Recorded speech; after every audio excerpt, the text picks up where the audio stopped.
নমস্কার বন্ধুরা, আমার ছোট্ট ইউটিউব চ্যানেল আর ডেইলি জিকেতে আপনাদের সবাইকে স্বাগত। বন্ধুরা, আজকে আমি আপনাদের প্রোভাইড করব ত্রিপুরার রাজাদের রিলেটেড কয়েকটা খুবই গুরুত্বপূর্ণ কোশ্চেন, যেগুলো আপনাদের কম্পিটিটিভ এক্সাম বা জব এক্সামের জন্য খুবই গুরুত্বপূর্ণ। ঠিক আছে বন্ধুরা, আজকে যে কোশ্চেনটা দিয়ে শুরু করব সেটা হচ্ছে, এখানে কোশ্চেন নাম্বার হচ্ছে 25। এর আগে আমি আরও 24টা কোশ্চেন আপলোড করেছি আমার চ্যানেলে, আপনারা চাইলে দেখতে পারবেন। প্লেলিস্ট আছে, প্লেলিস্ট দেওয়া আছে, ওখানে গিয়ে দেখতে পারেন। প্রথম কোশ্চেনটা হচ্ছে, which is the chronicle book of Tripura king. বন্ধুরা, এখানে জিজ্ঞেস করা হয়েছে যে ত্রিপুরার রাজাদের যে ধারা বিবরণী যে বইটাতে লেখা আছে ওই বইটার কী নাম। এখানে উত্তরটা হবে বন্ধুরা, সেটা হচ্ছে রাজমালা। ঠিক আছে, বই কিন্তু দুটো আছে, রাজমালা একটা আর একটা শ্রী রাজমালা। ঠিক আছে, আজকে আমি রাজমালাটাই আলোচনা করি, শ্রী রাজমালাটা অন্য আরেকটা কোশ্চেনে আলোচনা করে দেবো। ঠিক আছে, রাজমালা উত্তরটা হবে অপশান এ, রাজমালা।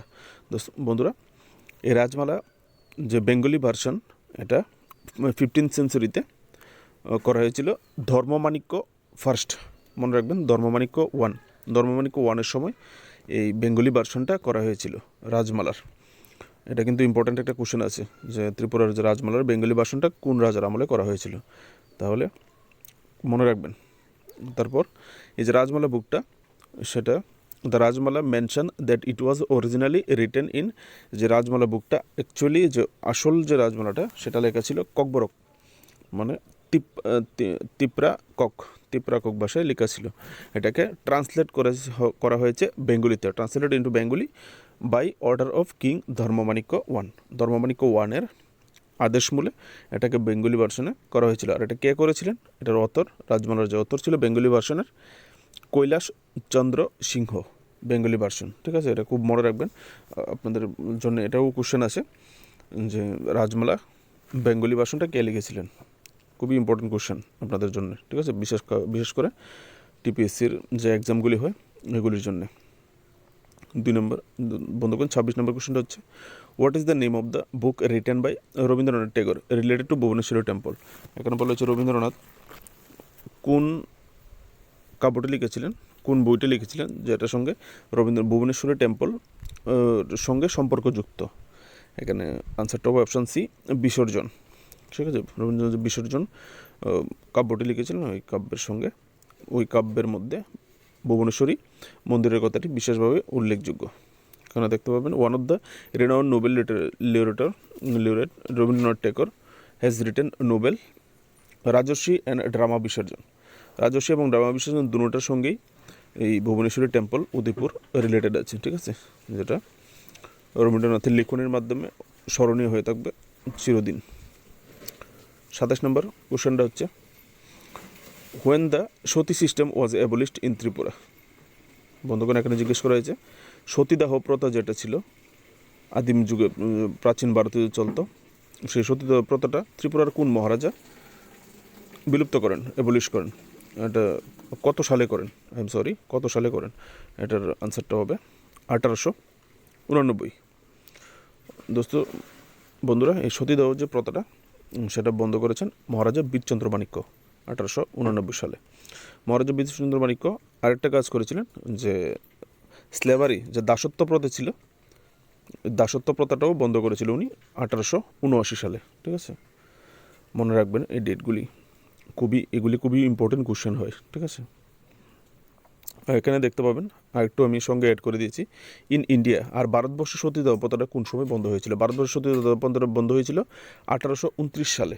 ঠিক আছে, 1829 সালে যখন লর্ড বেন্টিং প্রথম যে ফার্স্ট গভর্নর জেনারেল ছিল ব্রিটিশ অকুপাইড ইন্ডিয়ার first governor general Lord William Bentinck এই সতীদাহ প্রথাটা বন্ধ করেছিলেন। কার মাধ্যমে?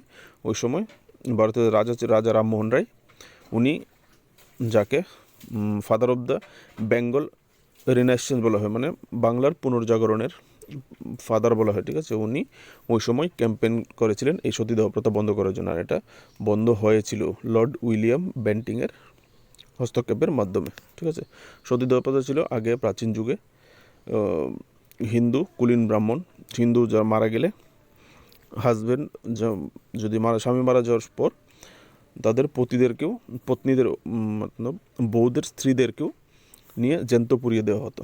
এটাকে সতীদাহ প্রথা বলা হতো। কি নির্মম প্রথা ছিল, এটা বন্ধ করা হয়েছে। বন্ধু 28 নম্বর কোশ্চেনটা হচ্ছে, who introduced civil and criminal code in Tripura? খুবই ইম্পর্ট্যান্ট একটা প্রশ্ন আপনাদের জন্য। কে সিভিল এবং যে ক্রিমিনাল কোড এটা ত্রিপুরাতে এনেছিল, প্রচলন করেছিল? এটার আনসার হবে বীরচন্দ্র মাণিক্যই করেছিল। কারণ বীরচন্দ্র মাণিক্যর যে চিন্তাভাবনা ছিল একজন অ্যাডমিনিস্ট্রেটর, মডার্নাইজেশন করা, রাজ্যকে মডার্নাইজেশন করা, মানুষকে মডার্নাইজেশন করা, সোসাইটিকে মডার্নাইজ করে ওনার একটা চিন্তাধারার মধ্যে ছিল। তাই বলে উনি ওই সময় অনেক চেঞ্জেস করেছিলেন। তো বীরচন্দ্র মাণিক্য কবে করেছিলেন? The administration of justice in Tripura changes significantly between 1873 and 1874। যে জাস্টিস সিস্টেম যেটা, ন্যায় বিচারের যে সিস্টেমটা, যেটা সিগনিফিকেন্টলি তাৎপর্যপূর্ণভাবে 1873 বা 1874 একটা পরিবর্তন আসে। কীভাবে? যখন উনি 9টা ইনঅ্যাক্টমেন্ট ওয়ার পাসেস, 9 ইনঅ্যাক্টমেন্টের পাসেস ইনক্লুডিং, যার মধ্যে ক্রিমিনাল প্রসিডিউর কোড এবং সিভিল প্রসিডিউর কোড ছিল গুরুত্বপূর্ণ। ঠিক আছে, দেখুন ওই সময় afterward Tripura king adopted act of government of Bengal and act of British India, দুটো আইন ত্রিপুরাতে লাগু করেছিলেন, যার মধ্যে 9টা, বিশেষ করে 9টা প্রসিডিউর ত্রিপুরাতে অ্যাক্ট পাস করা হয়েছিল 1873-74, ইনক্লুডিং যার মধ্যে criminal procedure code, police code, cattle trespass, যে গবাদি পশুর যে চোরাচালান, এবং সিভিল প্রসিডিউর কোড ইত্যাদি ইত্যাদি, এরকম কোডগুলি উনি চালু করেছিলেন। ঠিক আছে বন্ধুরা, 29 নম্বর যে কোশ্চেনটা হচ্ছে, which king introduced state civil service in Tripura? এই যে আমাদের এখানে কোশ্চেন করা হয়েছে, কোন মহারাজা ত্রিপুরা যে civil service, state civil service যে এক্সামগুলি কে চালু করেছিলেন? খুবই গুরুত্বপূর্ণ একটা কোশ্চেন বন্ধুরা। এইটা চালু করেছিলেন মহারাজা বীরেন্দ্র কিশোর মাণিক্য।